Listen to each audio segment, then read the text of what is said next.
Congress party ने OBC के साथ बहुत बड़ा धोखा किया है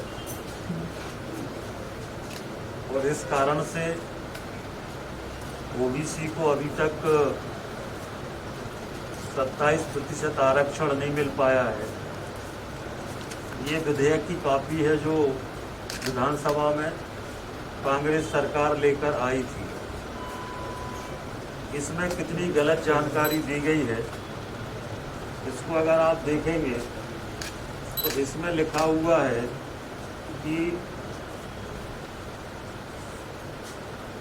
अन्य पिछड़े वर्ग मध्य प्रदेश की कुल जनसंख्या का 27% है, जबकि मध्य प्रदेश में पिछड़ा वर्ग की जनसंख्या 51% है। तो जब आपने न्यायालय में ही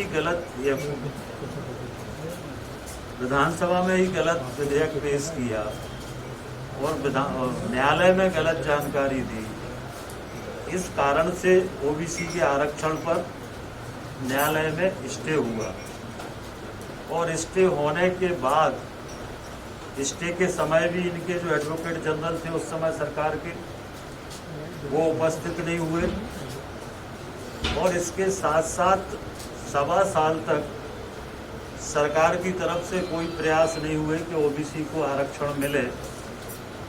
अगर उस समय स्टे हुआ था तो सरकार को सुप्रीम कोर्ट जाना था स्टे के खिलाफ, वो सुप्रीम कोर्ट भी नहीं गए और इस तरह से ओबीसी को गुमराह करने का काम कांग्रेस पार्टी ने किया है और ओबीसी के साथ धोखा दिया। ये स्वयं लिख रहे हैं कि कुल आबादी 27%, जबकि ओबीसी की आबादी मध्य प्रदेश में 51% है।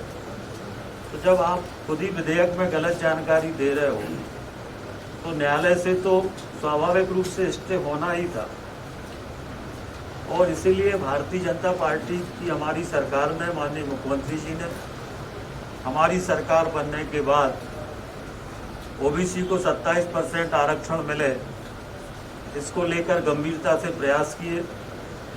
न्यायालय में ठीक ढंग से सरकार का पक्ष रखा।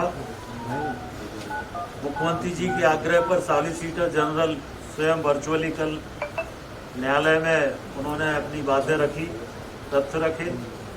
हमारे एडवोकेट जनरल उपस्थित थे और हमारी तरफ से आवेदन था कि इसकी अंतिम सुनवाई करके निर्णय किया जाए, जिसको न्यायालय ने माना है और अंतिम सुनवाई 20 सितंबर न्यायालय ने तय की है और उसमें फिर जो भी फैसला आएगा उसके आधार पर सरकार आगे विचार करेगी। परंतु ओबीसी को धोखा देने का काम कांग्रेस पार्टी ने किया है और इसलिए मेरी ये मांग है कि कांग्रेस पार्टी प्रदेश में ओबीसी के लोगों से माफ़ी मांगे। जो गलत जानकारी उन्होंने न्यायालय में और विधानसभा में दी है, इसके लिए वो माफ़ी मांगे। ये हमारी मांग है। ये विधेयक की कॉपी है जिसमें स्पष्ट रूप से लिखा हुआ है कि ओबीसी की आबादी 27% है। जब आप स्वयं 27% लिख रहे हो तो 100% आरक्षण कैसे हो जाएगा? 27 का 27 कैसे हो जाएगा? तो आबादी 51% है। तो किस तरह से लोकसभा चुनाव में जल्दबाजी में बिना किसी तैयारी के, बिना किसी तथ्यों के, बिना किसी तर्क के ये विधेयक लाया और जब हाई कोर्ट में इस पर सुनवाई हुई तो एडवोकेट जनरल कांग्रेस के समय वो उपस्थित नहीं हुए, इसलिए स्टे हुआ। अब सरकार पूरी ताकत के साथ सारे तथ्य रख रही है।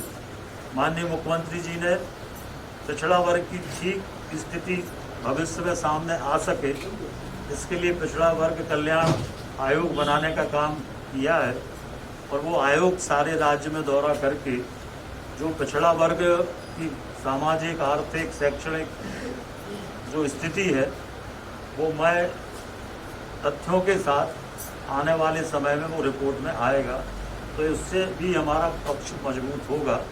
तो ये कांग्रेस ने धोखा किया है और इसके लिए कांग्रेस से माफ़ी की मांग हम करते हैं।